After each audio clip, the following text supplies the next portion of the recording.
گل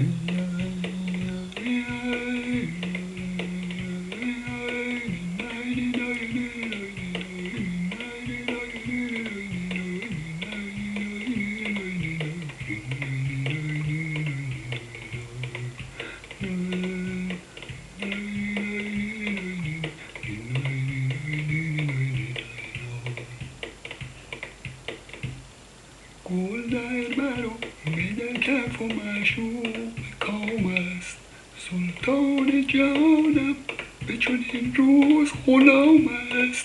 گوشم نیارید در این جمع که امشب در مجلس ما به رخ دوست تمام است.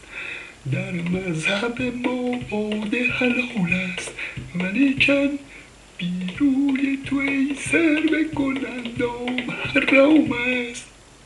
گوشم همه بر خون نی و نغمه چنگ است، چشمم همه بر لعل لب و گردش جام است. در مجلس ما عطر میامیز که ما را هر لحظه ز گیسوی تو خوشبوی مشام است.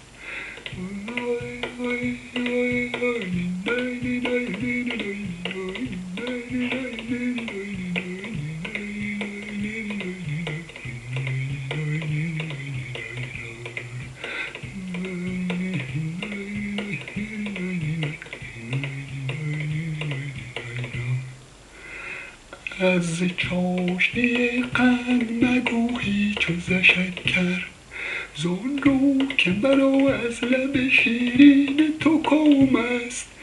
تا گنج غمت در دل ویران مقیم است، همواره من کوی خرابات مقام است. از ننگ چه گویی که مرا نام ز ننگ است، وز نام چه پرسی که مرا ننگ ز نام است. میخواره و سرگشته و رندیم و نظرباز، وان کس که چو ما نیست در این شهر کدام است.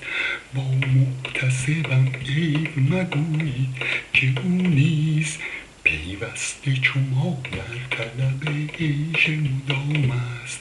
حافظ منشین بی می و معشوق زمانی، کایام گل و یاسمن و عید صیام است.